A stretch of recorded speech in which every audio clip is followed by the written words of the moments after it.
So good morning everyone. आज ये हम लोग के कॉम्प्लेक्स नंबर का लेक्चर नंबर 11 है।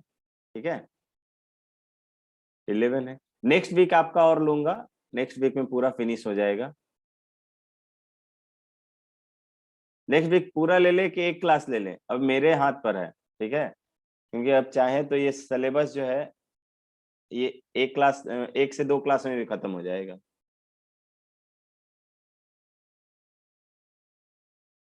प्रॉब्लम वाले क्लास में अगर लोग आएंगे तो ही उसका क्लास लूंगा, अदरवाइज मैं इसको फिनिश मान लूंगा। ठीक है, और थ्योरी इतने डिटेल में दिया गया है आपको कि इससे ज्यादा रिक्वायरमेंट भी नहीं पड़ेगी। ठीक है, जेई मेन के पॉइंट ऑफ व्यू से, जेई एडवांस के पॉइंट ऑफ व्यू से बोल रहा हूँ। ठीक है, चलिए तो हम लोग पहले ये क्वेश्चंस कर लेते हैं जो हमारे ये क्वेश्चंस दिए हुए थे। क्या क्या दिए हुए हैं ये कि if a complex number Z satisfying the condition mod of Z minus two plus mod of Z plus two equals to 5, then answer the following. Write down the equation of the conic. Conic कैसा होगा guys? ये conic तो ellipse होगा, ellipse होगा। Because मैं यहाँ पे देख रहा हूं कि दोनों का जो सम है कौन कौन सा, Z1 माइनस Z2, यहाँ पे 2 माइनस ऑफ माइनस 2, ये है ना। Z1 के जगह पे 2 है और Z2 के जगह पे -2 है, तो इसका जो मॉड है वो कितने के बराबर आ रहा है? 4, which is less than K is what? 5। ठीक है, करा होता है, थ्योरी दिया है। हाँ क्या बोल रहे हो अंजन, कुछ बोल रहे हो क्या? नहीं सर, वो अच्छा अच्छा, कोई बात नहीं, चलो। तो यहाँ पर ये जो होगा इलिप्स होगा, राइट? ये इलिप्स होगा। अब मुझे इसकी इसेंट्रिसिटी निकालनी है। तो मैंने आपको बताया था कि इसमें आपको इस वैल्यू को 2a के बराबर लेना है, 2a के बराबर, और इसको एज अ फॉकी ट्रीट करते हैं, फॉकी ट्रीट करते हैं। तो मुझे यहाँ पर मिल जाएगा कि 2a की वैल्यू जो है वो 5 के बराबर मिल जाएगा, 5 के बराबर। और 2ae की वैल्यू 4 के बराबर मिल जाएगी, राइट? तो यहां से मैं बोल सकता हूं कि a की वैल्यू तो मुझे 5/2 मिलेगा। ठीक है, तो यहाँ पर मैं यही a रख दूंगा, 2 इंटू 5/2 इंटू e, इसेंट्रिसिटी निकालनी है मुझे, and this is equals to 4। ये 2 से 2 तो कैंसिल हो जाएगा, तो हियर आई कैन राइट कि e की जो वैल्यू होगी दैट शुड बी 4/5। ये 4/5 होगा। तो कोई म्यूट करना चाहिए किसी ने। निधि बेटा म्यूट कर लो। नेक्स्ट इसेंट्रिसिटी निकल गया, यही मेरा इसेंट्रिसिटी जो है 4/5 आएगा। ठीक है, next one is length of major and minor axis. Major axis तो निकाल लिया हमने, मेजर एक्सिस क्या होगा? 2a आता है, therefore length of major axis, length of major axis, major axis, ये वैल्यू 2a के बराबर होगा, and this 2a is what? 5, 5 के बराबर हो जाएगी। लेंथ ऑफ माइनर एक्सिस के लिए मुझे माइनर एक्सिस का सेमी माइनर एक्सिस का लेंथ चाहिए, दैट मींस b चाहिए। मैं जानता हूं b स्क्वायर जो होता है वो मेरा a square into 1 minus e square होता है, a square into 1 minus e square. I think ये सब फॉर्मूला आपको याद होना चाहिए। 1 माइनस ई स्क्वायर, ए स्क्वायर की वैल्यू कितनी होगी? तो ए स्क्वायर की वैल्यू 25/4 हो गया। मुझे बी स्क्वायर, यहाँ 1 minus E square, E square की जगह पे 16/25 कर सकते हैं, बी ई स्क्वायर की जगह पे, बिकॉज हमने ई की वैल्यू 4/5 निकाली है। तो यहाँ पर मुझे 25/4 इंटू ये 9/25 मिल जाएगा। इस 25 से ये 25 कैंसिल हो गया, ये मुझे 9/4 मिला है। ये किसके बराबर मिला है? बी स्क्वायर के बराबर। सो यहाँ पर बी की जो वैल्यू मिलेगी, बी की वैल्यू वो मिलेगा 9/2 के बराबर। स्क्वायर रूट ले लिया, तो लेंथ ऑफ माइनर एक्सिस कितना हो जाएगा गाइज? लेंथ ऑफ हाँ 3/2, वेल डन। मैंने तो 9 का स्क्वायर रूट लिया ही नहीं, तो गुना भागा नहीं आता हमको थोड़ा सा। ठीक है, 3/2 हो गया। Length of minor axis, minor axis ये तो 2b के बराबर होता है, और 2b की वैल्यू जो है वो मुझे 3 मिल जाएगा। ठीक है, next one is what, length of latus rectum कितना होता है अंजन, बताओ तो, लेंथ ऑफ लेटस रेक्टम। फोड़े 4a होता है। अरे गधा, ये पैराबोला थोड़ी ना है। किसका? ये कोनिक कैसा है, कोनिक नहीं दिख रहा है, मैं बोलूंगा तभी बताओगे कि किसका। देखो आदर्शो वही रिप्लाई किया है।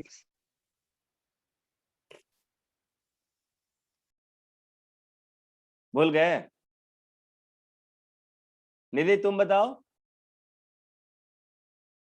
सर 2b² गुड, b² ऊपर जाता है और b² नीचे आता है, तो 2b²। तो लेंथ ऑफ एल आर यानी एल आर जो होगा, एल आर ये आता है 2b²।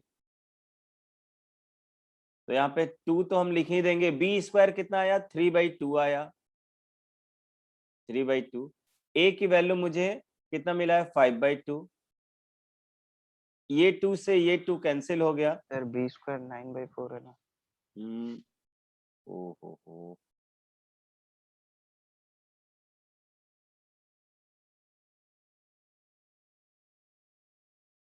b² 9/4 हो जाएगा, 4 यहाँ पे लिख दे रहा हूँ, कोई दिक्कत। इनटू ये हो जाएगा 5/2, ये 2 इसके साथ कैंसिल होगा 2 बार में, और ये 2 इसके साथ कैंसिल हो जाएगा, मुझे 9/5 मिल जाएगा। 9/5 लेंथ ऑफ एल आर हो गया ये। और उसके बाद मुझे एरिया बाउंडेड, ये area bounded pi A B के बराबर होता है, पाई ए बी। देखो अब a बराबर b अगर हो जाएगा यहाँ पर ना, a इक्वल टू b, तो ये सर्कल का एरिया हो जाएगा, दिख रहा है। और एलिप्स और सर्कल में ये अंतर है ना, कि यहाँ पर a और b length of major and minor axis को अगर मैं सेम कर देता हूँ, तो that should be equals to, या that should be looks like circle, right. तो इसका एरिया पाई ए बी होता है, तो ये हो गया पाई। a की वैल्यू मुझे आया है 5/2 आया है ना, हाँ 5/2 आया है, और b की वैल्यू मुझे 3/2 आया है, and this is in square unit. ये क्या होगा, स्क्वायर यूनिट में होगा। तो ये कर लीजिए 15π/4। Is it clear to everyone? बात आई समझ में का? आगे बढ़ सकते हैं, बढ़ सकते हैं। कोई कुछ लिखा है, अच्छा। ये वाला हो गया क्या everyone? Just raise your hand. यहाँ कोनिक का हमने नाम नहीं लिखने को दिया है। अच्छा, सिर्फ एक लड़के ने, निधि ने सेंड ही कर दिया था। अंजन कर लिए हो?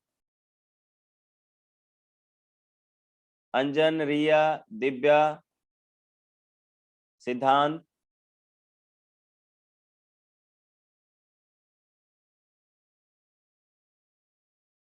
अच्छा नहीं किया हो, क्यों? ये तो हो जाना चाहिए था ना अंजन, हो जाना चाहिए था ये तो। यहाँ पर भी, यहाँ पे देखिए, यहाँ पर आप बोलोगे कि 2AE, 2AE, क्योंकि लेंथ ऑफ हॉकी जो होता होगा इसमें, ये भी 2AE होगा। और यहाँ पर ये किसका लेंथ मिल जाएगा, ये 2A का लेंथ मिल जाएगा, होगा ना। तो इसेंट्रिसिटी कैसे निकालेंगे? देखो यहाँ पर आप बोलोगे कि 2A का लेंथ जो मुझे मिला है वो तो 3 मिला है, 3 मिला है ना, हाँ 3 मिला है। और 2AE का लेंथ मुझे 4 के बराबर मिला है, 4 के बराबर।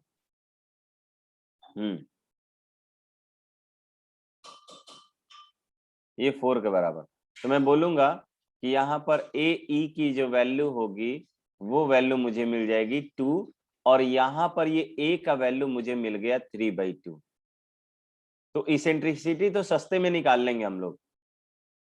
यहाँ पे 3/2 में ए का वैल्यू रख दे रहा हूँ, ई इक्वल्स टू 2। तो यहां से मुझे ई की वैल्यू जो है वो 4/3 मिल जाएगा। ई की वैल्यू 4/3 मिल जाएगा। बी स्क्वायर निकाल लेते हैं पहले ही। बी स्क्वायर की वैल्यू ए स्क्वायर इंटू ई स्क्वायर -1 होता है। ठीक है, बी ए स्क्वायर की वैल्यू 9/4 इंटू ई स्क्वायर भी मुझे पता है। ये कितना हो जाएगा, 16/9, 16/9 -1। ये मुझे कितना मिल जाएगा, ये मिल जाएगा 9/4 इंटू ये 7/9 मिल जाएगा। ये 9 से ये 9 कैंसिल हो गया। बी स्क्वायर की वैल्यू है ये। दिस इंप्लाइज बी की जो वैल्यू मुझे मिलेगी वो मुझे मिलेगा √7/2। √7/2 मिल गया। ठीक है, तो इसका मतलब कि मुझे यहाँ पर length of transverse axis and length of conjugate axis. Length of transverse axis क्या होगा, लेंथ ऑफ ट्रांसवर्स एक्सिस,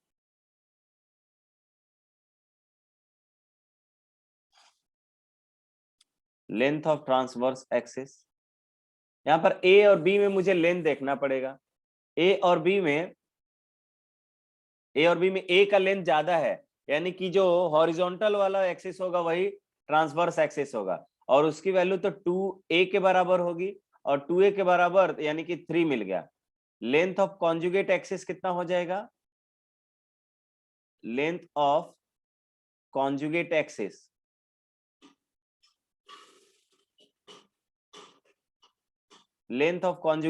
कितना हो जाएगा गाइस, 2b के बराबर हो जाएगा। 2b के बराबर दैट मीन्स √7 मिल गया मुझे ये। और क्या कहेंगे यहाँ पर, लेंथ ऑफ ये distance between foci and distance between directrices. Distance between foci कितना होगा, यहाँ पे फॉकी के बीच का डिस्टेंस 4 तो निकाला हुआ है ऑलरेडी। ठीक है, तो ये तो डायरेक्टली यू कैन राइट कि यहाँ पर ये जो वैल्यू मिलेगा वो 2ae के बराबर मिलेगा, और यही वैल्यू तो 4 आया है। यहाँ पे फॉकी ही तो होता है, ये डिस्टेंस बिटवीन फॉकी 4 आ गया है। एंड डिस्टेंस बिटवीन डायरेक्ट्रिसेस क्या होगा, ये 2a/e होता है, 2a/e। तो 2 टाइम्स a की वैल्यू मुझे पता है, a की वैल्यू मुझे कितना मिला है 3/2। a की वैल्यू मुझे मिला है 3/2, और e की वैल्यू 4/3 मिला है क्या, 4/3,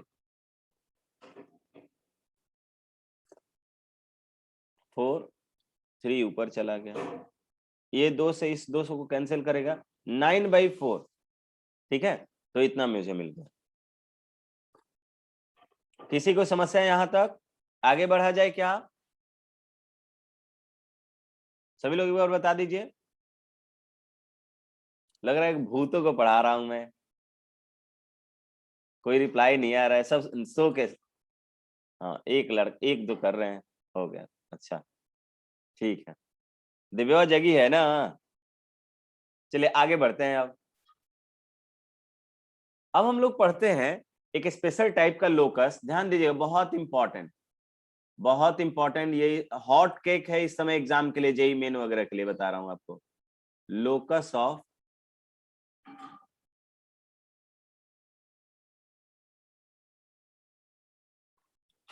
ऑफ जेड, और कंडीशन दिया रहेगा इस तरह से, satisfying locus of Z, satisfying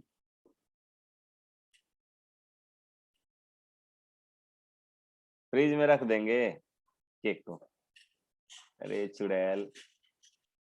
locus of Z satisfying इस कंडीशन को, argument of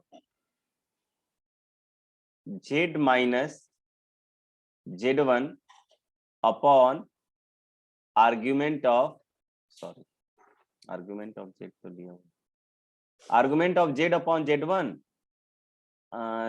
sorry Z minus Z one upon Z minus Z two equals to theta रहे,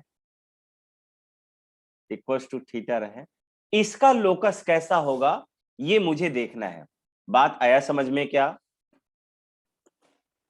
ठीक है, बहुत इंपॉर्टेंट होगा। अभी मैं इसको स्टार लगा दे रहा हूं, इसको क्या कर दे रहा हूं, स्टार लगा ले रहा हूं। बहुत इंपॉर्टेंट होगा, इसको जरूर क्लियर करके रखना तुम लोग। ये मुझे ऐसे ऐसे कर देना चाहिए था। ठीक है, तो देखिए इसको क्या करूंगा, मैं जानता हूं कि ये जो आर्गुमेंट है मेरा ये लॉगरिथमिक प्रॉपर्टी को फॉलो करता है, right. So I can write कि मुझे ये कुछ ऐसा मिलेगा, ये argument of Z minus Z one minus argument of Z minus Z two के बराबर मिलेगा, and this is going to be theta. इस बात से कितने लोग एग्री कर रहे हो? यहां पर कोई दिक्कत नहीं है ना कि सर ये कैसे लिख दिया आप? बता दूंगा। अच्छा चलिए, यानी कि क्लियर है ये। देयरफॉर क्या क्लियर नहीं है? अदर्स अनम्यूट करके बोल, अदर्स। अच्छा डाउट नहीं है, बहुत बढ़िया। देयरफॉर आर्ग्यूमेंट ऑफ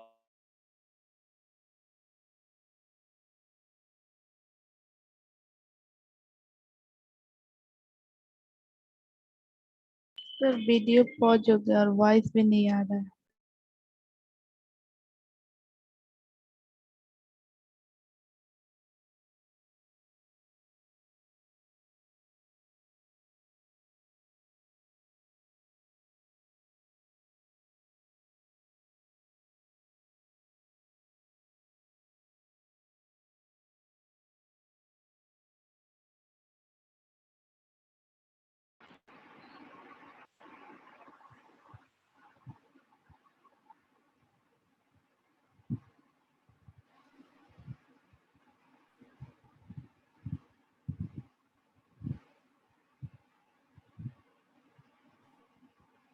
चलिए, तो ये मुझे मिल गया argument of Z minus Z one, this equals to theta plus argument of, हाँ बोलो शिवम। नहीं समझ। अच्छा ठीक है, argument of Z minus Z two. ठीक है, अब थोड़ा सा यहाँ पे ध्यान दीजिएगा कि मैं इसको नहीं, जो वाईफाई लगा था ना वो कभी कभी काम नहीं कर रहा है तो कट गया वाईफाई। ठीक है, तो argument of Z minus Z one की जो वैल्यू है theta plus Z minus Z two हो गया। ठीक है, अब देखिए इसको हम लोग क्या करेंगे, यहाँ पर मैं इसका फिगर ड्रॉ कर रहा हूं, ध्यान से देखिएगा, ध्यान से देखिएगा। लेट से मैंने एक आर्गन प्लेन बना दिया। ठीक है, यहाँ पे सही रहेगा, नेक्स्ट पेज पर लेते हैं, ये इतने में शायद हो पाए कि नहीं। यहाँ पे मैं इसको ले लूंगा, देखिए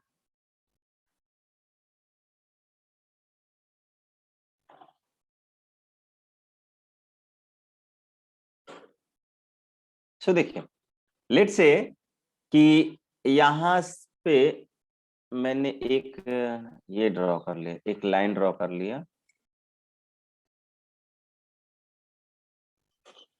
ठीक है, और इसका नाम रख दिया Z1।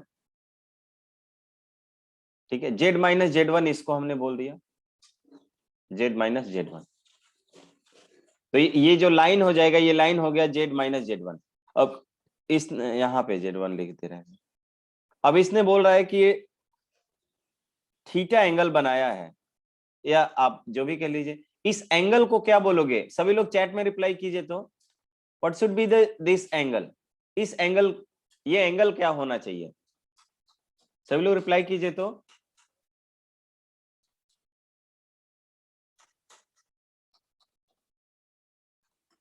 इस एंगल का नाम क्या होगा? अरे स्लोप नहीं, यहाँ पे कॉम्प्लेक्स नंबर के फॉर्म में बोलो। बहुत अच्छे। इस एंगल को मैं बोल सकता हूं argument of Z minus Z1। ठीक है। और यहां पर आप देखिए तो अगर मान लीजिए ये कोई ट्रायंगल हमने लिया,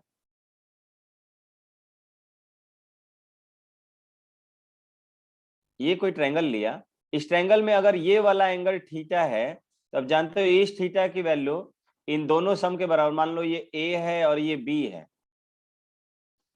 तो angle A plus angle B के बराबर होगा। यहां पर भी कुछ ऐसा ही कंडीशन दिख रहा है क्या, कि ये जो आर्गुमेंट है Z माइनस Z1, ये जो है theta plus argument of Z minus Z2 के सम के बराबर है। ठीक है। इसका मतलब कि आई कैन राइट कि मुझे ये जो वैल्यू मिला ये एक ट्रायंगल टाइप का मिलेगा। इसका मतलब कि मैं यहाँ पर एक दूसरा, क्योंकि Z तो वहीं पर है, दूसरा एक कॉम्प्लेक्स नंबर मुझे यहाँ पर Z2 जरूर मिला होगा, Z2 जरूर मिला होगा, जो इसका एंगल कितना हो जाएगा, ये वाला जो एंगल होगा, this should be equals to ये वाला एंगल हो जाएगा argument of Z minus Z2। ठीक है। तो ये वाला एंगल और इस एंगल को थीटा हमें मुझे बोलना पड़ेगा, इस एंगल को क्या बोलना पड़ेगा, थीटा बोलना पड़ेगा। बात आया समझ में? क्या बात आया समझ में? तो इस तरह से तो बताइए, तो जेड का लोकस कैसा होगा, जेड का ट्रेजेक्टरी क्या होगा, पाथ क्या होगा? Everyone reply in the chat box. Chat box में सभी लोग रिप्लाई कीजिए, what should be the path of this Z?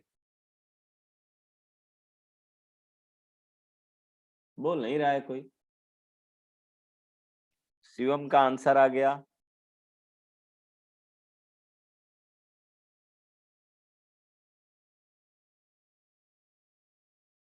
अरे निधि, स्ट्रेट लाइन कैसे होगा? सर्कल। बहुत अच्छे। तो दो लोगों ने सही रिप्लाई किया, एक शिवम और दूसरा अंजन। एक ने लिखा सर्कुलर और दूसरे ने लिखा सर्कल। ठीक है। तो सर्कल बोलना एग्जैक्ट सही नहीं होगा, ये पाथ जो होगा सर्कुलर होगा। क्यों? ये जेड मूविंग है। इसी तरह का एंगल कुछ इधर भी बन सकता था। देखिए अब मैं रफ स्केच बनाता हूं, या इस साइड बना लेता हूं कि क्या होगा। यहां पर Z1 रहा होगा, यहां पर Z2 रहा होगा, ये कोई एंगल मिला मुझे थीटा। थीटा, ये सेम एंगल थीटा मुझे ऐसे भी मिलता, क्योंकि जेड अभी फिक्स नहीं है। ये थीटा इधर भी सेम मिल सकता, ऐसा एंगल इधर भी मिल सकता था, ये इधर भी रहता तो भी मुझे इतना ही एंगल मिल सकता था, ये इधर भी रहता तो भी मुझे ऐसा एंगल मिल सकता था। सो यहाँ पर जेड पर डिपेंड कर रहा है, तो जेड जो है ये कुछ इस पाथ पर मूव कर रहा होता। ठीक है। लेकिन मैं यहाँ पे ध्यान दूंगा कि मेरा पाथ जो है इसके नीचे नहीं जाएगा, इस Z1 और Z2 के लाइन के नीचे नहीं जाएगा। ठीक है। The line joining Z1 and Z2 के नीचे नहीं जाएगा। इसका मतलब कि ये पाथ जो है होगा ये कुछ ऐसा होगा गाइस। रुक जाइए, थोड़ा मेहनत से बनाना पड़ेगा मुझे इसे।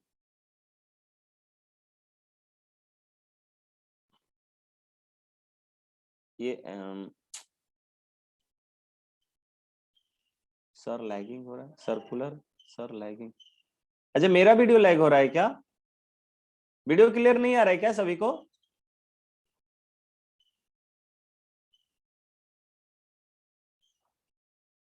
अच्छा क्लियर है।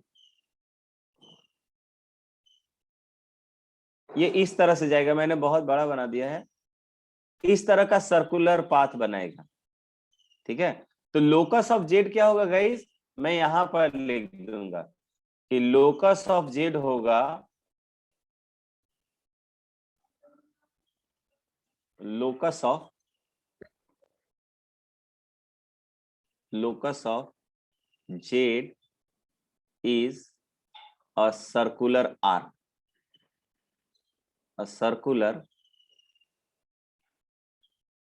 आर्क। ये क्या होगा? सर्कुलर आर्क होगा। लोकस ऑफ जेड मुझे कैसा मिलेगा? सर्कुलर आर्क मिलेगा। अब यहाँ पर इस सर्कुलर आर्क में भी मैं बोल सकता हूं कि यहाँ पर भाई एंगलवा जो है ये थीटा, ये π/2 मिल जाए मुझे, थीटा जो है ये मुझे π/2 मिल जाए, तो ये जो सर्कुलर आर्क होगा ये सेमी सर्कल होगा। कैसा होगा? सेमी सर्कल होगा।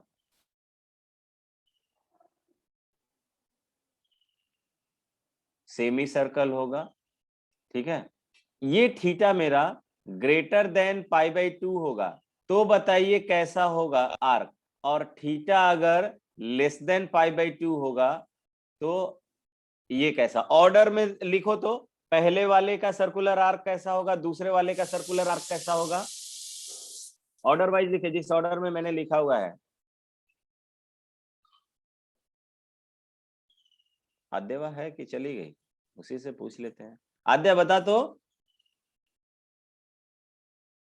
आद्या सो गई?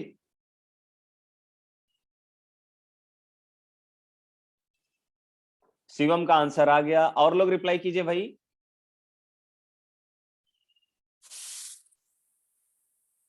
तुम लोग को क्लास 9 10 से फिर से पढ़ाना पड़ेगा क्या? ऑर्डर में लिखिए राघवेंद्र, किसके लिए आपने लिखा है?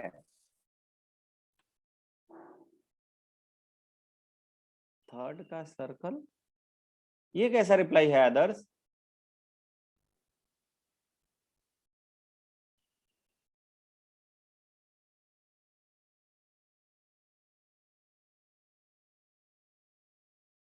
राघवेंद्र पहले का मेजर होगा कि माइनर होगा, ये बताइए तो। ये थीटा हमने लिखा है ग्रेटर देन π/2,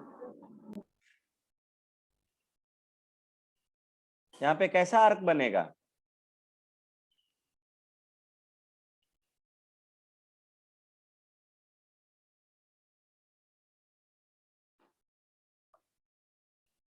मेजर आर्क बनेगा क्या? मुझे तो नहीं लग रहा है। देखो तो कोई सर्कल बनाओ।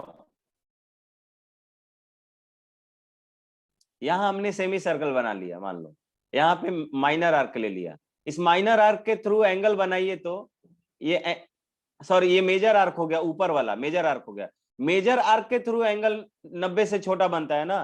आर्क में माइनर लूंगा तब ऐसा बनेगा, और अब ऑब्ट्यूस एंगल बनेगा। तो यहां पर तो मुझे माइनर, सबका आंसर गलत है। यहां पर तो माइनर आर्क बनेगा ना। माइनर आर्क से ऑब्ट्यूस एंगल क्रिएट होता है सर्कमफरेंस पर, ये माइनर आर्क हो जाएगा और ये मेजर आर्क हो जाएगा। इतने लोग गलत आंसर कर रहे हैं कि मैं गलत सोच रहा हूं? क्यों किसी का आंसर सही नहीं है? और ये अब देखिए, ये क्लास 9 की चीज है, जितना इसके बारे में आप जानते हो उतना ही मैं भी जानता हूं, ठीक है। तो आई थिंक देखना चाहिए मैं सही हूं क्या। मैंने जो एक्सप्लेनेशन दिया है ये समझ में आ रहा है? कौन सही है आदर्श?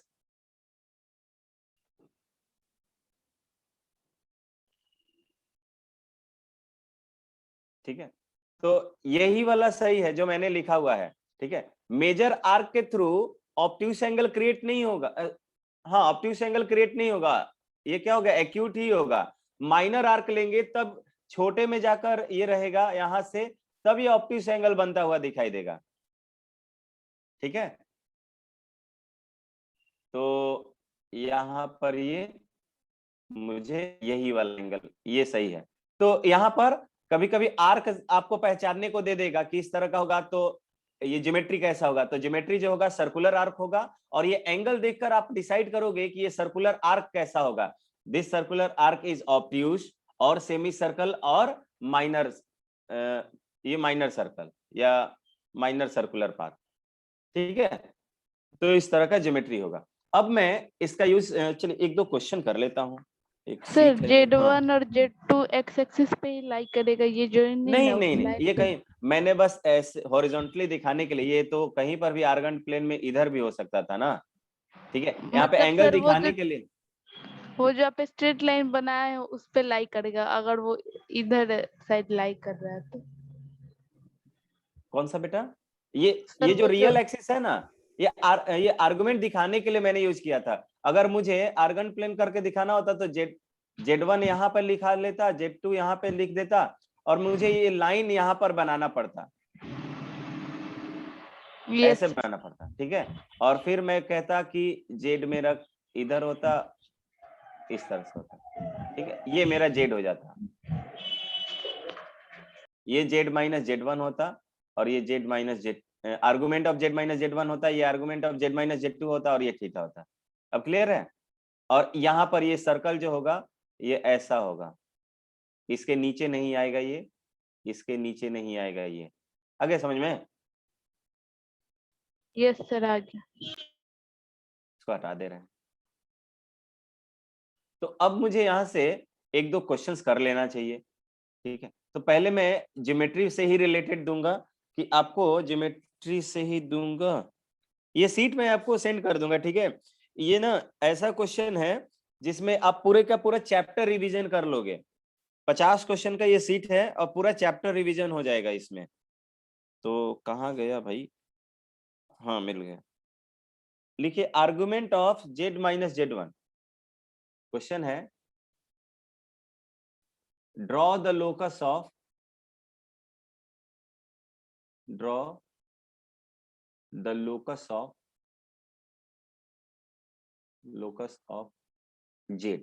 Z का लोकस ड्रॉ करना है पहला, and also find the equation भी आप फाइंड आउट कीजिए, ठीक है। चलिए argument of Z minus 1 upon Z plus 1 is equal to pi by 4, is equal to pi by 4। Pi by 4 आपको करना है। चलिए सभी लोग ट्राई कीजिए, तो पाई बाई 4। और दूसरा भी ले ले रहा हूं मैं। Second one is argument of क्या लिखा हुआ है, Z minus 4 iota upon Z minus 2 iota है, हाँ Z माइनस 2 आयोटा, इसकी जो वैल्यू है ये 2 पाई बाई 3 के बराबर है, ठीक है। तो ये दोनों आपको ड्रॉ करना है और इक्वेशन भी फाइंड आउट करना है, अपने इक्वेशन भी फाइंड आउट करना है। तो कैसे करेंगे, ठीक है। मैं पहला वाला समझा देता हूं, दूसरा वाला एज अ होमवर्क आप लेंगे, ठीक है। घर पे ट्राई कीजिएगा ताकि आपको समझ में आए। खुद से एक क्वेश्चन नहीं बनेगा तब तक तो कॉन्सेप्ट क्लियर नहीं होगा आपका। तो मैं क्या कर ले रहा हूं कि लेट से मैंने एक आर्गन प्लेन बना लिया। इस आर्गन प्लेन में एक, मुझे थोड़ा सा और इधर स्ट्रेच करना चाहिए, इसमें दिख नहीं रहा होगा लेकिन आप समझ सकते हो, तेज विद्यार्थी हो आप लोग। तो अगर मैं 1 इधर ले लेता हूं, क्योंकि यहाँ पर दो कॉम्प्लेक्स नंबर है, एक है 1 और दूसरा है -1। 1 तो यहां मुझे मिलेगा एंड -1 कुछ इधर मिलेगा, -1 मुझे कुछ इधर मिलेगा, ठीक है। -1 कुछ इधर मिलेगा, तो थोड़ा सा अंतर लग रहा है दोनों के लिए, इसको मैं यहाँ कर दे रहा हूँ,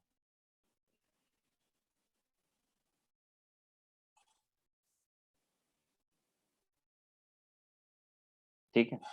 यहाँ कर दे रहा हूं, तो ये मुझे 1 मिल गया और ये मुझे -1 मिल गया।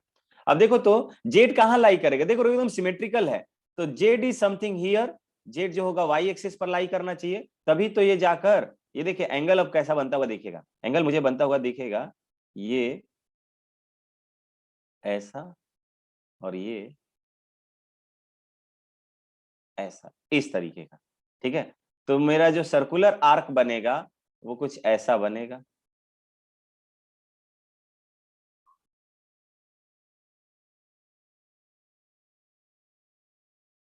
ये इस तरह का बनता हुआ दिखेगा, ठीक है। इस तरह का सर्कुलर आर्क बनता हुआ दिखेगा। अब मुझे क्या करना है, इसी का इक्वेशन लिखना है। इक्वेशन लिखने के लिए आपको पता होना, और ये एंगल आपको पता होना चाहिए, ये टोटल एंगल कितना है, π/4 है। ये 45 डिग्री का एंगल यहाँ पर बन रहा है, क्योंकि मुझे थीटा यहाँ पे दिया होता था, थीटा कहाँ, जस्ट इन दोनों के बीच में होता था, थीटा ये π/4 मिल गया। अब अगर ये सर्कुलर पाथ है तो ऑब्वियसली इसका कुछ सर्कल होगा, am I right? इसका कुछ सर्कल होगा, और सर्कल होने के साथ अगर ये सर्कल होगा तो इसका एक सेंटर होगा और इसका एक रेडियस होगा, सेंटर एंड रेडियस होगा। तो how can we find the centre and radius? तो मुझे ये पता है कि अगर सेंटर तो इसके कुछ अंदर होगा, सेंटर अगर कहीं भी होगा, सेंटर अगर कहीं भी होगा तो ये क्या कर रहा होगा, ये यहां से सरकमफरेंस वाले एंगल का दोगुना होगा गाइस, दोगुना होगा। यानी कि यहां पर जो अब एंगल बनेगा वो क्या बनेगा, दोगुना बनेगा, ठीक है। यानी कि यहाँ π/2 बनना चाहिए। अगर यहाँ π/2 बनना चाहिए तो आप ये बताइए कि सिमेट्रिकल फिगर दिख रहा है तो π/4 इधर हो जाएगा, π/4 इधर हो गया, और π/4 इधर, π/4 इधर, तभी तो यहाँ पे जाके 90 डिग्री एंगल बनना। लेंथ का है तो ये वाला लेंथ वॉइस लैग कर रहा है क्या मेरा? Am I audible to everyone? से लैग कर रहा है voice. Wait for a minute. For a minute नहीं, wait for a second.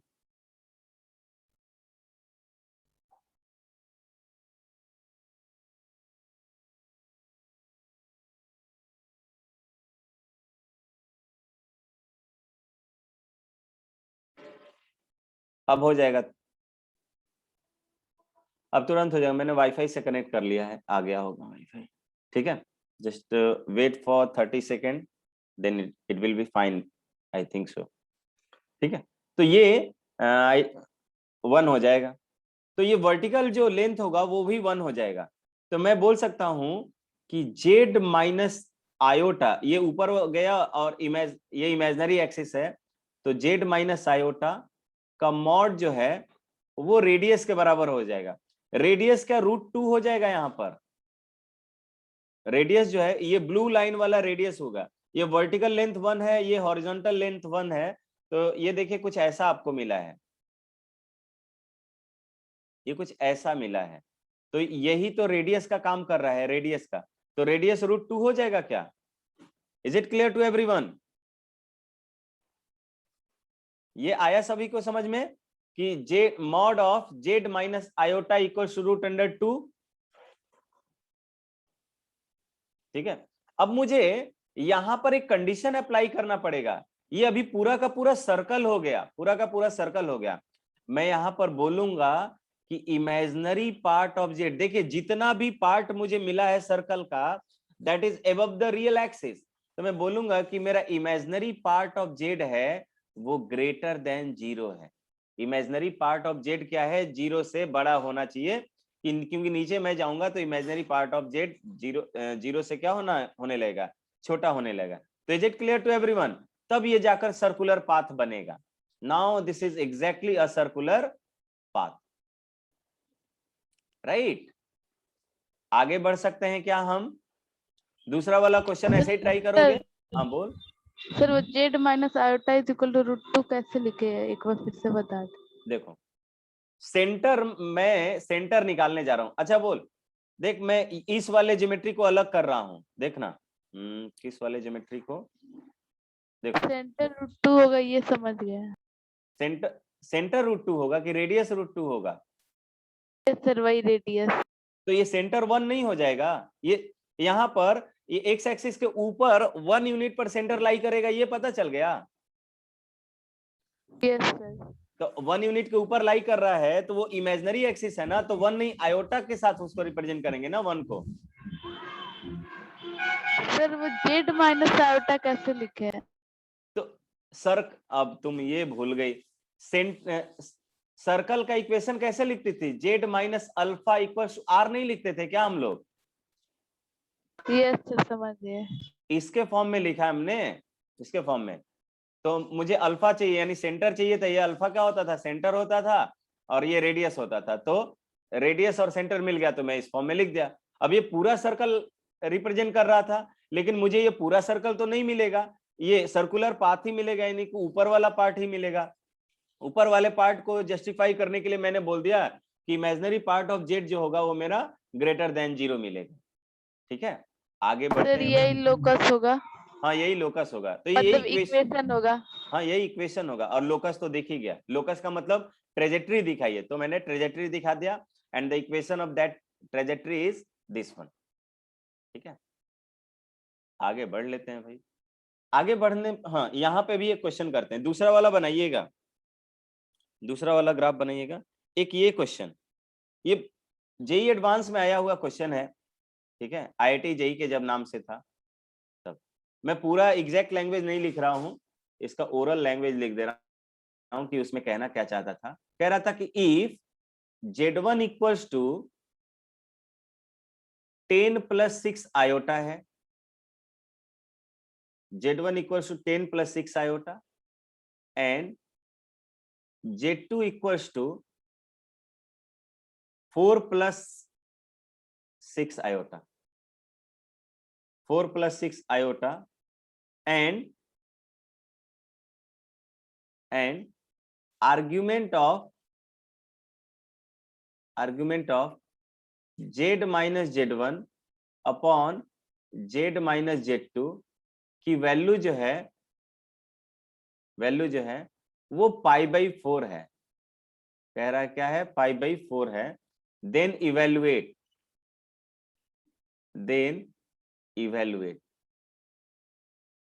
Evaluate मैंने बोला ना, ओरल लैंग्वेज लिया है मैंने।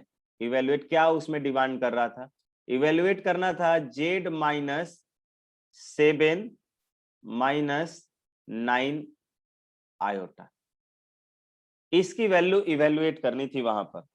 ठीक है, इसकी वैल्यू क्या करना था, इवेल्युएट करना था। कैसे करोगे आप, तो देखिए एक बार ट्राई करो 1 मिनट के लिए। ठीक है, ध्यान से रिप्रेजेंटेशन को देखिएगा। पहला मैंने बोला कि Z1 जो मेरा कॉम्प्लेक्स नंबर मिला है 10 + 6 आयोटा मिला, और दूसरा 4 + 6 आयोटा मिला। आर्गुमेंट ऑफ Z - Z1 मैंने ऑलरेडी डिफाइन किया हुआ है, Z1 एंड Z2। इसका आर्गुमेंट जो है, argument of Z - Z1 upon argument of Z - Z2, इसकी वैल्यू π/4 मिली है।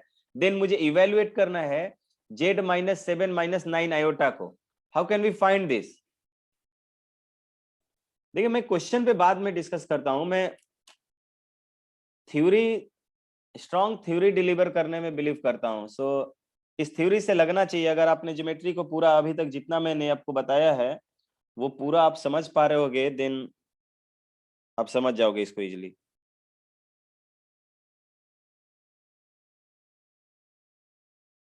एक बार ट्राई कीजिए 1 मिनट के लिए सभी लोग खुद से।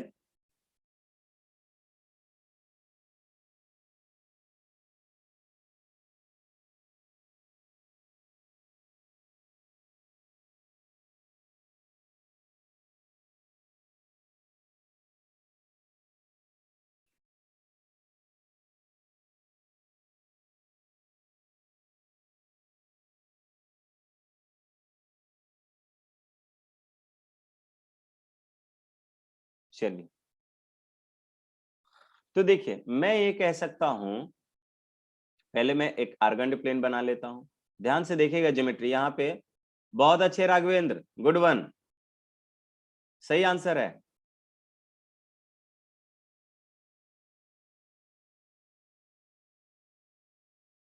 मैंने अगर आर्गन प्लेन बना लिया कहीं पर तो बना लिया भाई। देखिए अब मैं बोलूंगा कि 10 + 6 आयोटा, और मान लीजिए 6 आयोटा जो है ये यहाँ पे हो, तो मान लो को 4 + ये 4,6 मैं लिख दे रहा हूं, 4,6। ये ना y कोऑर्डिनेट यानी कि इमेजिनरी पार्ट 6 है, और यहाँ पर लेट्स से कि मैंने मान लिया कि ये क्या है 10,6 है।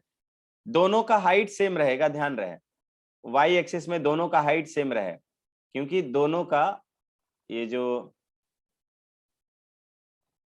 ये मैंने मान लिया कि ऐसा है, ठीक है गाइस। अब मुझे z माइनस Z1, ये मुझे समझ में आना चाहिए कि ये मेरा Z1 है और ये मेरा Z2 है, ठीक है, Z1 Z2, यानी कि Z समथिंग इधर होगा, Z कहाँ होगा, Z इज समथिंग हियर,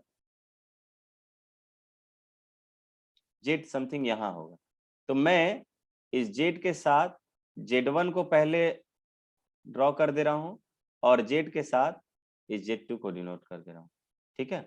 तो ये वाला एंगल तो मुझे कितना मिल जाएगा, π/4 मिल जाएगा, π/4, यही दिया हुआ है यहाँ पर। अब मैं कह सकता हूं कि मेरा जो सेंटर है, देखिए अब मैं थोड़ा सा यहाँ पर ज्योमेट्री से आगे बढ़ूंगा,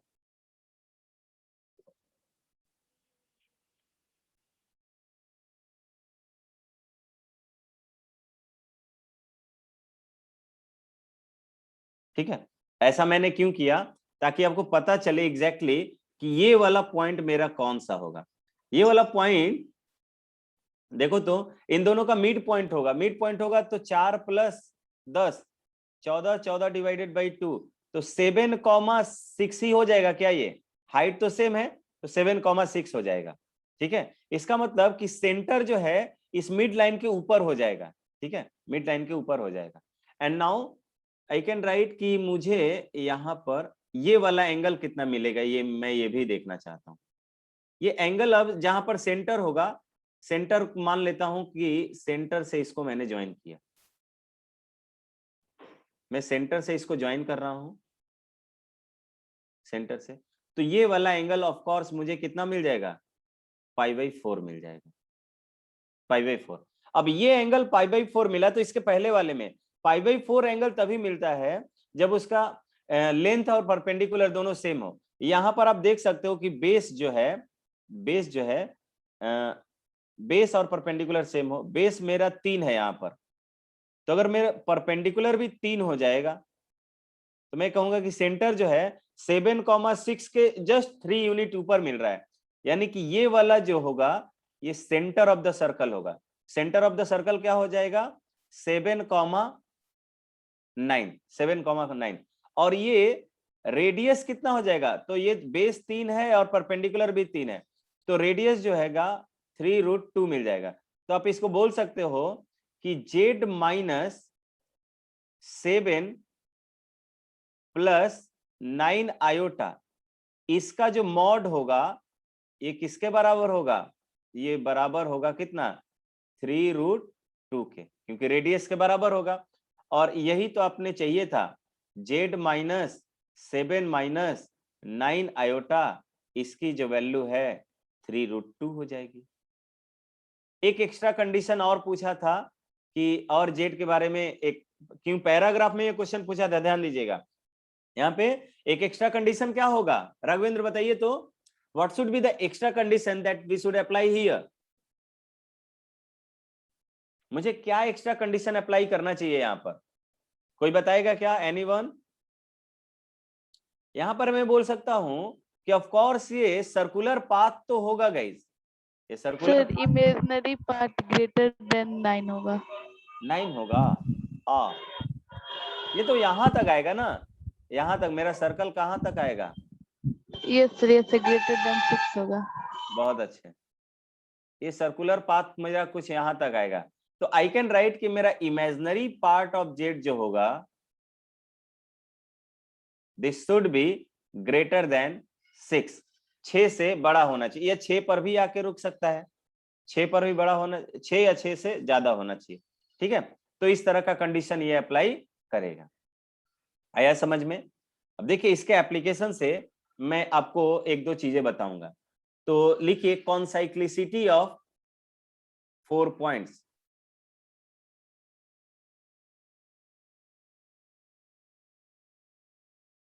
कॉन्साइक्लिसिटी ऑफ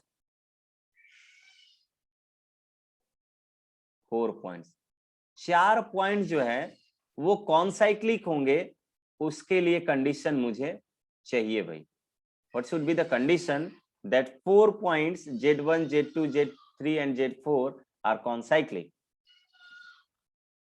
Condition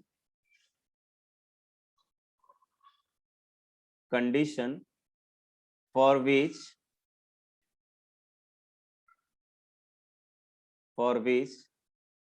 4 points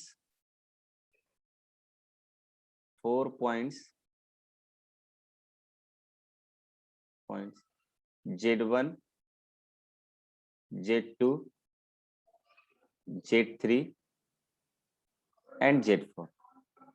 ध्यान दीजिएगा आर्गुमेंट वाले पर, ये सबसे स्ट्रॉन्ग एप्लीकेशन है इसका। And Z4 are concyclic. Concyclic का तो मतलब तो पता होगा सभी को कि एक सर्कल पे लाई करें, ठीक है। तो 4 पॉइंट अगर एक सर्कल पे लाई करेंगे तो क्या क्या कंडीशन होने चाहिए। तो आप बोलोगे कि भाई मेरा कहीं पर यहां पर लेट से यहां पर मैंने Z मान लिया और इधर मैंने कहीं पर Z4 मान लिया, ऐसा बोल सकते हो। और यहां पर कोई Z2 मिल गया और यहां पर Z3 मिल गया, तो आप बोल सकते हो क्या, आप क्या बोलोगे कि पहले इसको इसके साथ ज्वाइन कर लीजिए,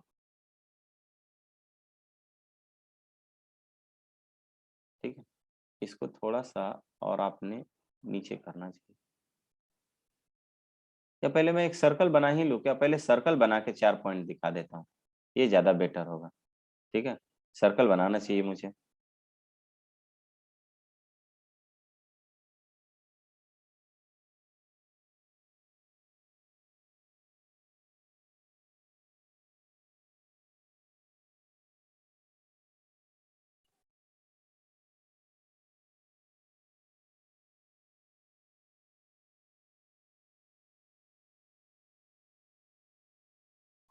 सर्कल बना लिया अब मैंने। यहाँ पर देखिए मैं 4 पॉइंट ले लेता हूँ, एक इसको इधर से ज्वाइन कर दिया, ठीक है, और एक जो मैंने ले लिया इसी पॉइंट से इस पॉइंट, ठीक है। यहाँ पर मैंने ये बारी बारी से इसको मान लिया Z1, ये मान लिया मैंने Z2, ये मान लिया मैंने Z3 और ये मान लिया मैंने Z4, ठीक है। ये नाम के टर्म में देखें तो ये A B C D, ABCD points मान लिया।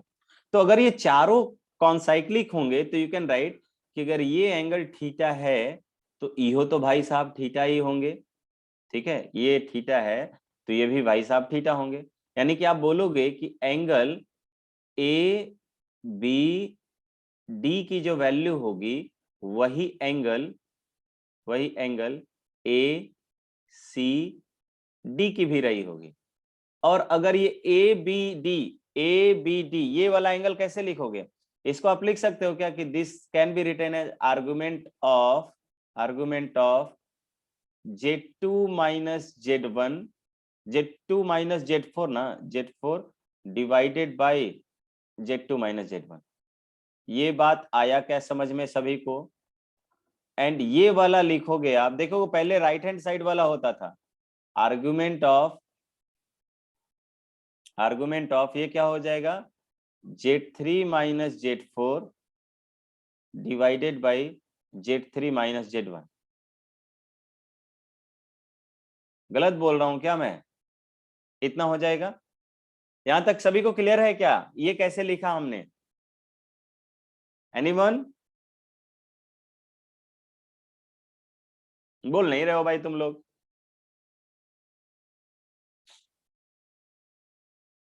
आनंद, आद्या, नितिन, निधि, यहां तक किसी को डाउट है क्या? रिया, सिद्धांत, Raghavendra,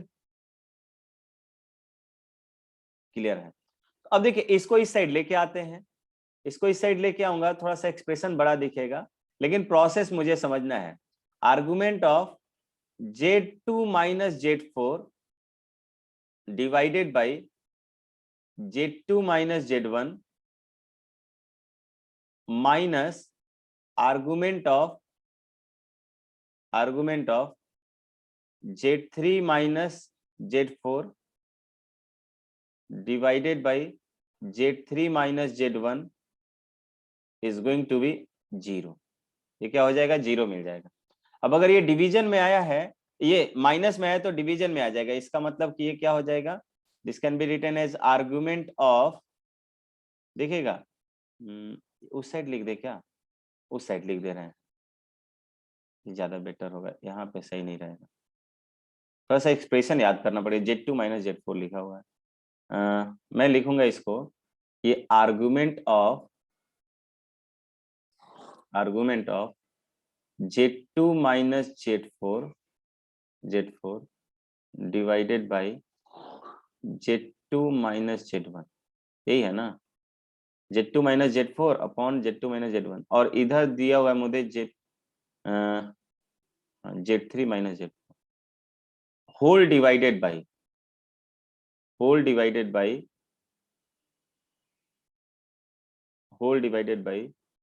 Z3 minus Z4 divided by Z3 minus Z1।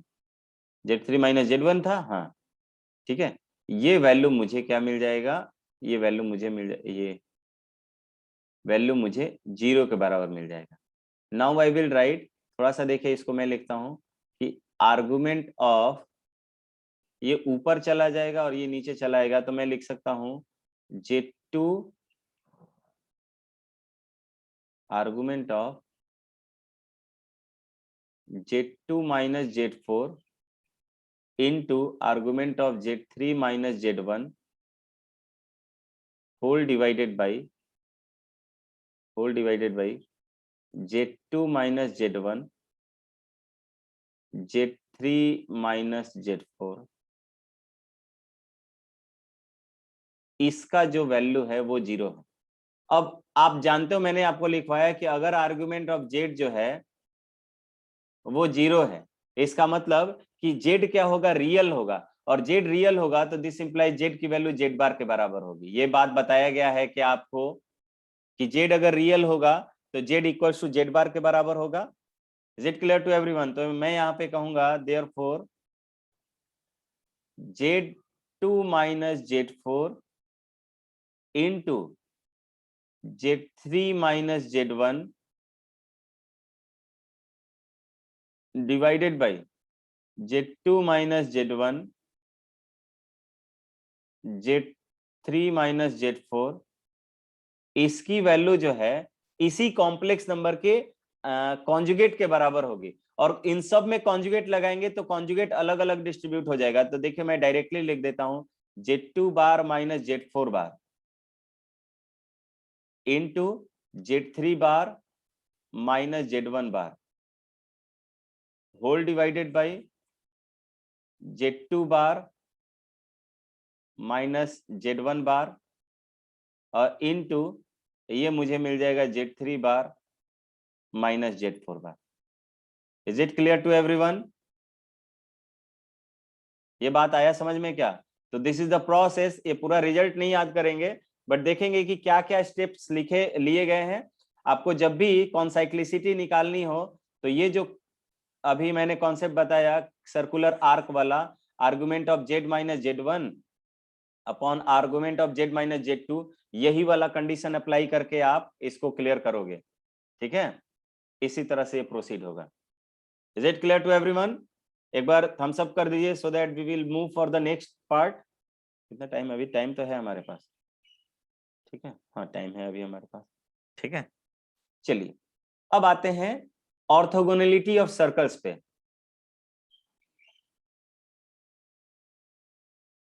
Orthogonality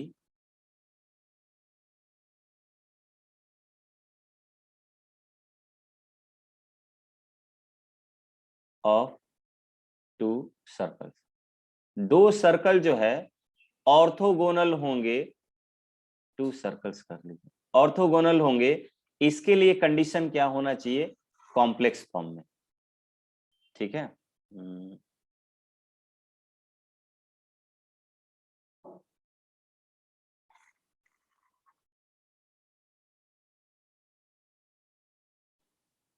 तो देखिए मैं पहला सर्कल जो है S1 मान लेता हूं, पहला सर्कल S1। पहले सर्कल का equation Z Z bar plus A1 bar Z plus A1 Z bar plus B1 equals to 0। इस बात से सभी लोग एग्री कर रहे हो क्या? और मेरा जो दूसरा सर्कल मिलेगा H2, इसका नाम दिया हमने Z bar plus A2 bar Z plus A2 Z bar plus B2 equals to 0। इस बात से कितने लोग एग्री कर रहे हो? सर्कल का किसको किसको याद है फॉर्म? सर्कल का फॉर्म किसको किसको याद है?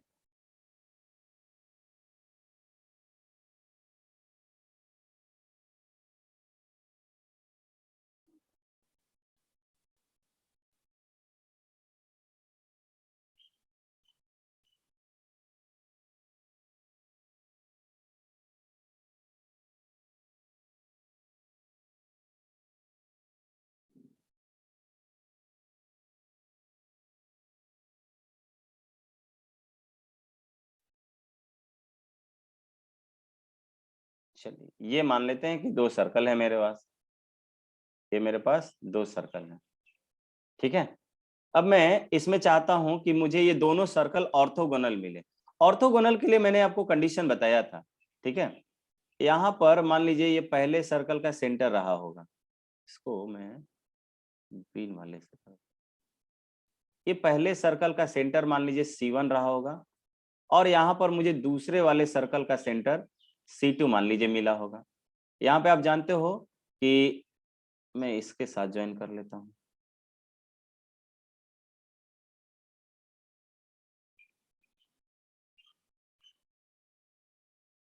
ये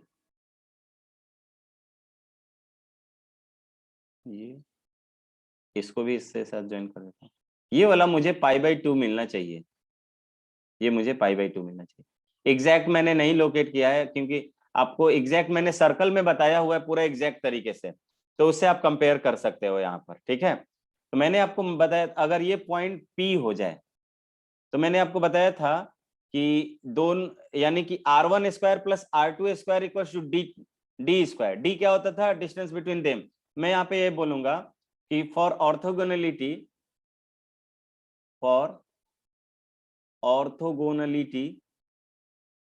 अगर किसी को इसमें डाउट होगा ना फिगर वाइज, तो आप वो डाउट सर्कल जो मैंने आपको चैप्टर पढ़ाया हुआ पूरा एक्सप्लेन किया हुआ है।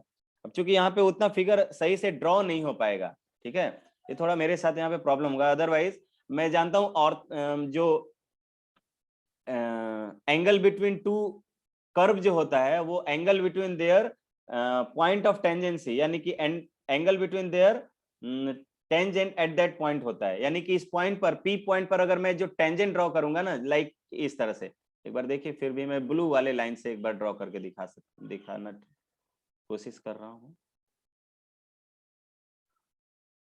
ये कुछ ऐसा होगा और ये फिगर कुछ ऐसा होगा।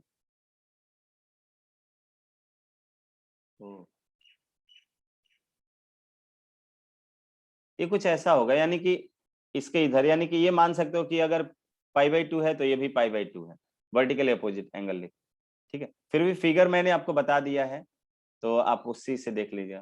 फॉर ऑर्थोगोनैलिटी आप बोलोगे कि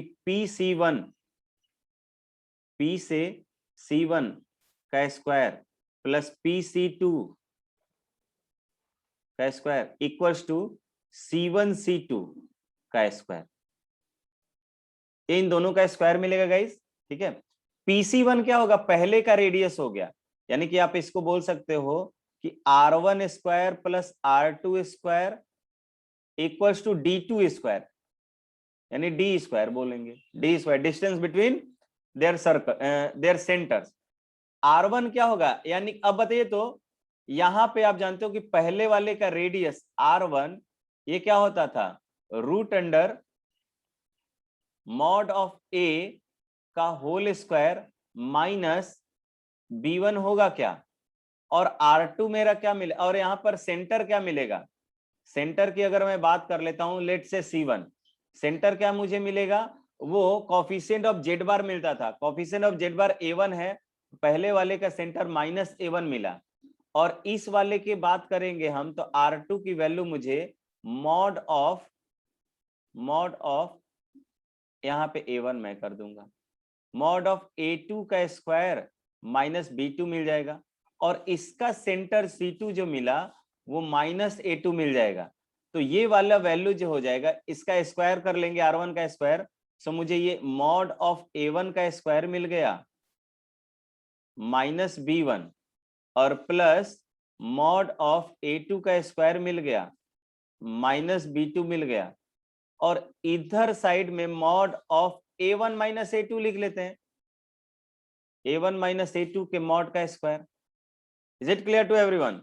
यहाँ पर ये वैल्यू मॉड ऑफ A1 का स्क्वायर है, तो मैं जानता हूँ मॉड ऑफ यानी मॉड जेड स्क्वायर जो होता है जेड इंटू जेड बार होता है, तो आई विल राइट कि ये A1 minus A2 into A1 बार माइनस A2 बार, अलग अलग बार एक ही साथ बार रहता, मैंने अलग अलग कर दिया। अब इसको मल्टीप्लाई कर लेंगे तो यहाँ पे राइट हैंड साइड में आपको यहाँ पे तो आपको मिला mod of A square minus B1 A1 square plus mod of A2 square minus B2, और ये A1 माइनस A2 मिलेगा। देखो A1 को मैं मल्टीप्लाई कर लेता हूं A1 बार के साथ, फिर इसी A1 को मैं A2 के बार के साथ मल्टीप्लाई करूंगा, minus sign A1 into A2 बार हो जाएगा, फिर माइनस साइन हो जाएगा A2 इंटू A1 बार हो गया, A2 इंटू A1 का बार हो जाएगा, और ये minus minus plus A2 into A2 का बार हो जाएगा, राइट। A1 इंटू A1 बार जो हो जाएगा मॉड ऑफ A1 का स्क्वायर हो जाएगा minus A1 A2 bar minus A1 bar A2 plus mod of A2 का स्क्वायर, राइट। ये मुझे LHS में क्या मिल गया, mod of A1 square minus B1 plus mod of A2 square minus B2। ये देखिए A1 का स्क्वायर B1 और A2 का स्क्वायर ये कैंसिल हो जाएगा, ये B1 B2 इस साइड आ जाएगा, A1 A2 इस साइड आएगा। So orthogonality of two circle जो होगा A1 A2 का bar plus A1 bar A2 is equal to B1 plus B2, B1 plus B2। बात आया क्या सभी को समझ में, किस तरह से मैंने किया? एक बार थम्स अप कर दीजिए so that we will move for the next part.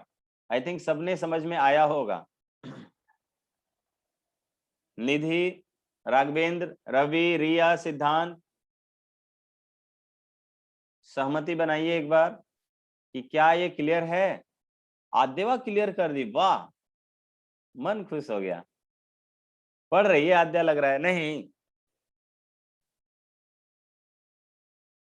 बहुत अच्छे। और लोग भाई, निधि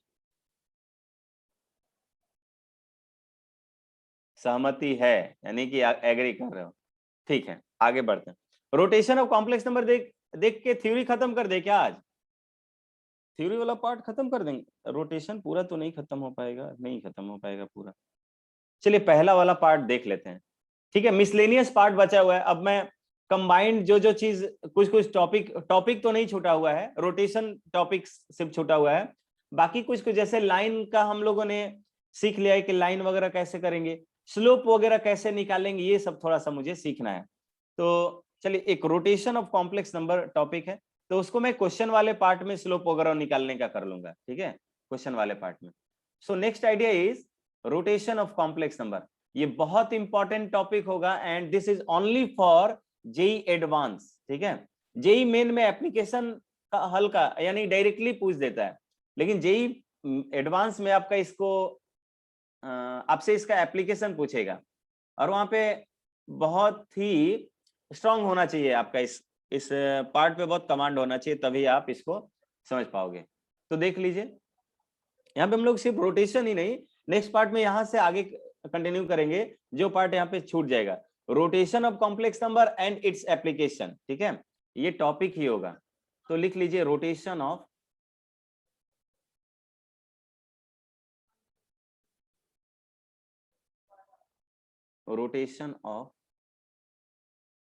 कॉम्प्लेक्स नंबर।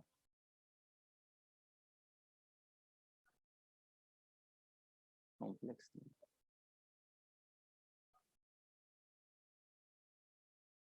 मैं इसको थोड़ा अलग अलग पार्ट में बताऊंगा, ठीक है। लोग एक ही साथ बताते हैं, लेकिन मैं आपको अलग बताऊंगा, थोड़ा सा अलग तरीके से, ठीक है। बेसिक से ले जाता हूं, ठीक है। लोग डायरेक्टली रिजल्ट लिखवा देते हैं या एक्सप्लेन ही करते हैं, लेकिन वो डायरेक्ट जनरल रिजल्ट एक्सप्लेन करते हैं। बट मैं आपको एकदम बेसिक से ले जाना चाहता हूं कि लेट से कोई एक कॉम्प्लेक्स नंबर है, एक कोई कॉम्प्लेक्स नंबर है, एक पहले आर्गन प्लेन बना लिया,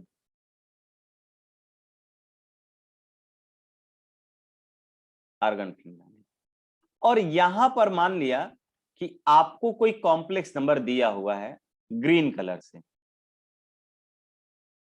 ग्रीन कलर से कॉम्प्लेक्स नंबर दिया हुआ, तो ऑफ कोर्स ये कॉम्प्लेक्स नंबर रियल एक्सिस के साथ कुछ एंगल बना रहा होगा।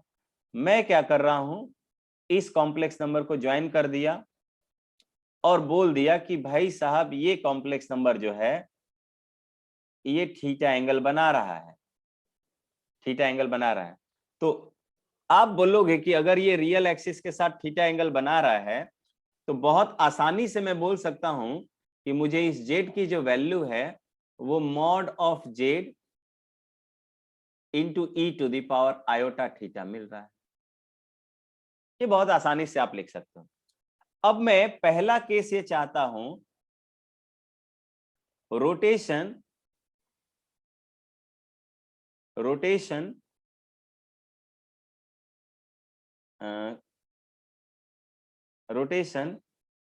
as keeping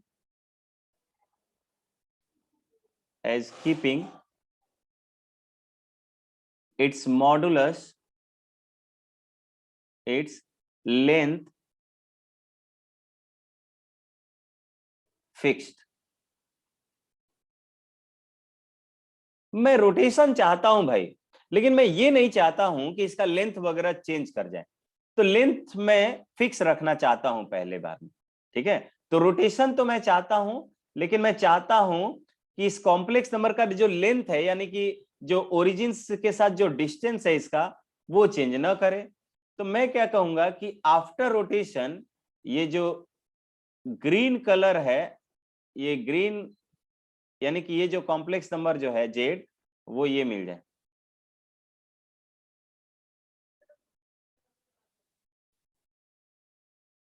ये यहां पर आ गया, ठीक है। और आने के बाद कॉम्प्लेक्स नंबर चेंज हो गया भाई, जेड बार हो गया, लेंथ नहीं चेंज किया। लेंथ जो है, यानी कि आप बोलोगे कि मॉड ऑफ जेड बार जो होगा, जेड बार नहीं जेड डैश, ये जो होगा मॉड ऑफ जेड के बराबर होगा। ये मैं चाहता हूं, दोनों का लेंथ में छेड़छाड़ करना नहीं चाहता हूं। और ये जो जहां पर ये कॉम्प्लेक्स नंबर था, उस कॉम्प्लेक्स नंबर से अल्फा डिग्री आगे चला गया। ये देखिए एंटी क्लॉकवाइज है, ध्यान रहे, क्लॉकवाइज रोटेशन होगा तो थीटा जो होगा माइनस थीटा से रिप्लेस हो जाएगा।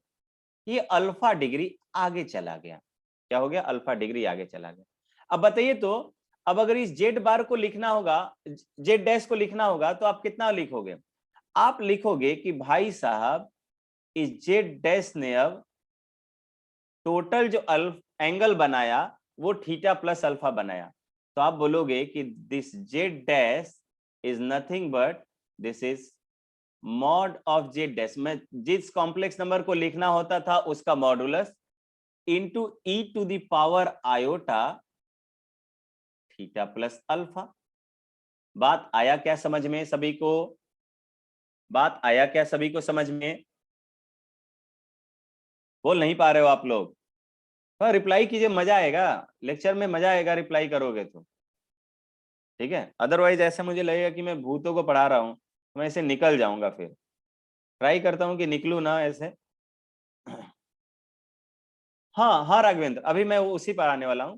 अब देखिए यहाँ पे मॉड ऑफ जेड डैश लिखा, अब मैं जानता हूं कि मैंने मॉडुलस का कोई चेंज नहीं किया है भाई, जनता जनार्दन, ये पहले मैंने बता दिया कि मैंने मॉडुलस का चेंज नहीं किया है, यानी कि जितना लेंथ इस जेड डैश ने ओरिजिन के साथ बनाया है वही लेंथ इस जेड ने भी बनाया था। सो आई विल राइट कि यहां पर ये मॉड ऑफ जेड डैश जो होगा वो मॉड ऑफ जेड के बराबर होगा, because I have not change the length of the complex number. ठीक है, तो ये मॉड ऑफ जेड ही हो गया। और इस e to the power iota theta को मैंने क्या बोला कि e to the power iota theta into e to the power iota alpha हो जाएगा। अलग अलग कर दिया हमने, ठीक है, अलग कर दिया। अब आप देख पा रहे होगे कि ये जो यूनिट आपको मिला है, कौन सा यूनिट, देखिए यूनिट को मैं थोड़ा सा घेरा बंदी कर देता हूं ताकि आपको ये यूनिट आसानी से दिखे। ये वाला यूनिट जो था आपका ओरिजिनल कॉम्प्लेक्स नंबर ही तो था, आपका ये ओरिजिनल कॉम्प्लेक्स नंबर ही था गाइस। तो आप लिखोगे कि ये तो आपको जेड के बराबर मिल गया into E to the power iota alpha मिल गया। बात आया क्या समझ में? इसका मतलब कि अगर किसी कॉम्प्लेक्स नंबर को आपने क्या किया, रोटेट कर दिया, किस एंगल से, अल्फा एंगल से, तो आपको क्या करना है कि जो ओरिजिनल कॉम्प्लेक्स नंबर था ना, उस कॉम्प्लेक्स नंबर में, ओरिजिनल कॉम्प्लेक्स नंबर में आपको e to the power iota alpha से मल्टीप्लाई कर देना है। ये जो है रोटेटिंग फैक्टर है, this is the rotating factor for any complex number. यानी कि किसी भी कॉम्प्लेक्स नंबर, लेट से मुझे जेड दिया, जेड एक कॉम्प्लेक्स नंबर है और मैंने इस आयोटा जेड मान लीजिए एक कॉम्प्लेक्स नंबर ले लिया, आयोटा जेड। आयोटा को मैं क्या लिख सकता हूं एक्सपोनेंशियल फॉर्म में? सभी लोग राइट डाउन कीजिए तो एवरीवन, यूनिक वैल्यू, अल्फा का यूनिक वैल्यू लिखिएगा। हालांकि 2n पाई पर मैंने बताया था ना कि 2 पाई पर फिर से रोटेट करके मिलेगा, लेकिन you have to write down the unique value. तो मैं बोल सकता हूं क्या कि मैं इसको Z into E to the power iota pi by 2 बोलूंगा। इस बात से कितने लोग एग्री कर रहे हो? इस बात से कितने लोग वो एग्री कर रहे हो कि मैं इस आयोटा जेड को E to the power iota pi by 2 into Z लिखूंगा? देखो ये मजा नहीं आ रहा, 4 लोग हैं और मोस्ट इंपॉर्टेंट टॉपिक छूट जाएगा। मुझे लग रहा है इसको छोड़ना पड़ेगा मुझे, ठीक है, क्योंकि चलिए इस वाले पार्ट को कंप्लीट कर देता हूं, मैं इसी पर छोड़ दूंगा क्योंकि लोग हैं नहीं तो फिर मुझे दूसरे क्लास में फिर से बताना पड़ेगा। तो मैं ये बताना चाहता था, इसमें ये मैंने e to the power iota pi by 2 से मल्टीप्लाई कर दिया। अब ज्योमेट्रिकल मीनिंग समझेंगे इन दोनों का। इन दोनों का ज्योमेट्रिकल मीनिंग ये है कि जहां पर कॉम्प्लेक्स नंबर जेड था, देखिए इसको मैं बता भी देता हूं रोटेट करके, जहां पर कॉम्प्लेक्स नंबर जेड था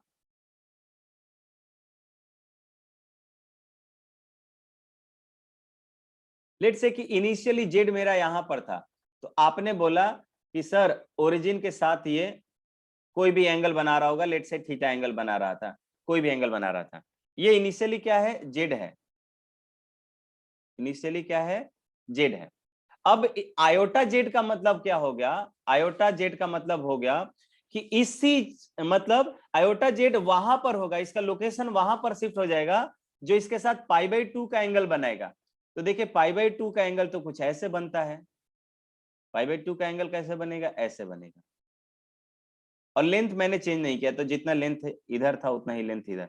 यानी कि अगर जेड यहां पर होगा तो आयोटा जेड यहां पर हो जाएगा, ठीक है, और ये पाई बाई 2 एंगल बनाएगा और there is no change in the length of, यानी कि इसका भी जेड मॉड जो होगा मॉड जेड के बराबर होगा, आयोटा जेड का भी मॉडुलस जो होगा मॉड जेड के बराबर होगा। तो बात आया समझ में कि ये जो कॉम्प्लेक्स नंबर पहले यहां पर था, इसको पाई बाई 2 के साथ रोटेट कर देंगे तो ये आयोटा जेड मिल जाएगा, and this is something here, इस साइड मिल जाएगा, ठीक है। तो यही ई टू, यानी किसी भी कॉम्प्लेक्स नंबर में मैं E to the power iota alpha से मल्टीप्लाई कर दूंगा तो वो उस कॉम्प्लेक्स नंबर को क्या करेगा, एंटी क्लॉकवाइज डायरेक्शन में अल्फा एंगल के साथ रोटेट कर देगा। इन द सेम वे अगर मैं यहाँ पे माइनस आयोटा जेड लिखता तो क्या होता गाइस, बताइए मुझे एक बार कंफर्म कर दीजिए। तो आपने यहां से कुछ समझा कि नहीं? अगर मैंने माइनस आयोटा जेड लिख देता तो क्या मुझे मिलता? बोलिए एक बार।